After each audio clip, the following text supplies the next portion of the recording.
और अभी मैं आपको जब हम लोग आम काट रहे थे तब नहीं दिखाई। मेरी मम्मी जाके आम लेकर आई तो मौसी मैं और नानी मिलके काट रहे थे और मम्मी आई फिर वो भी काट रही थी। तभी हम लोग आम काटे हैं और मीठा अचार और खट्टा अचार दोनों बनाएंगे। तो मेरी नानी बताएगी कि कैसे बनाना है। आप इस वीडियो में देखिएगा। तेलुगु में रहेगा वीडियो पर आप उसका हिंदी या इंग्लिश सबटाइटल्स में देख सकते हैं। आपको समझ ज़रूर आएगा। मैं आपको व्यू दिखाती हूँ थोड़ा सा। ये सिर्फ खट्टा आम है वो 10 మామిడికాయలు తీసి వేసుకుంటున్నాము। 10 మామిడికాయలకి ఒక బేషన్లో 10 మామిడికాయలకి ఒక బేషన్లో ముక్కలు అయ్యాయి। వాటికి అంటే కారం ఎక్కువగా ఉన్న వాళ్ళకి కాస్త కారంగా చేసుకుంటాం, కారం అవగాయి। ఒక గ్లాస్ కారం, ఒక గ్లాస్ ఆవపిండి, ఒక గ్లాస్ ఉప్పు అలా కొలతల మీద వేసుకుంటాము। వేసుకొని అది బేషన్ కాబట్టి మాకు 2 గ్లాసులు ఆవపిండి వేసాము, 2 గ్లాసులు కారం వేసుకుంటున్నాము।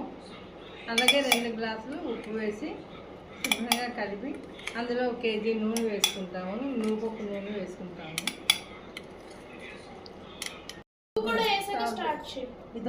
అవి కూడా 2 ये 2 ग्लास डाल रहे हैं और ये है अचार का मसाला। इसको 2 ग्लास डाले हैं। सरसों का पाउडर దేవి తల్లి ఒకసారి నువ్వు ఇలా రా, ఒక 5 నిమిషాలు ಇಲ್ಲಿ ಕತ್ತಿರಿಲ್ಲದಮ್ಮ ಇಲ್ಲ పళ్ళిక్కిది ఇలా సై కొంచెం ఎండలో పెట్టుకుంటే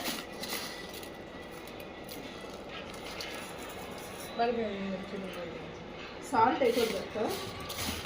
సాల్ట్ కొట్టక అల్లు వేసుకుంటే కాస్త బిరుగా ఉంటుంది।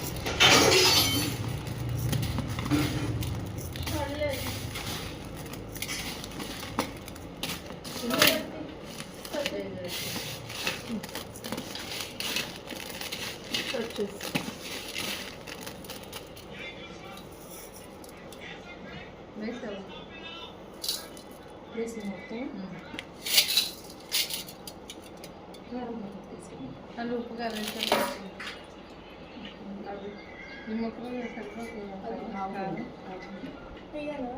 వేసిన 1 ग्लास और मतलब 2 ग्लास डाल रहा है टोटल। तो पहले 1 ग्लास डाल दिए, ये दूसरा ग्लास है।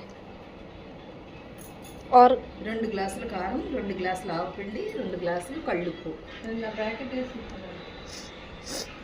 ముక్కలు కూడా ఉన్నాయి కదా బాగా ये तीखे अचार के लिए है। मीठे अचार का भी मैं आपको रेसिपी ज़रूर बताऊंगी। आप देखते रहिएगा कि कैसे मिलाते हैं।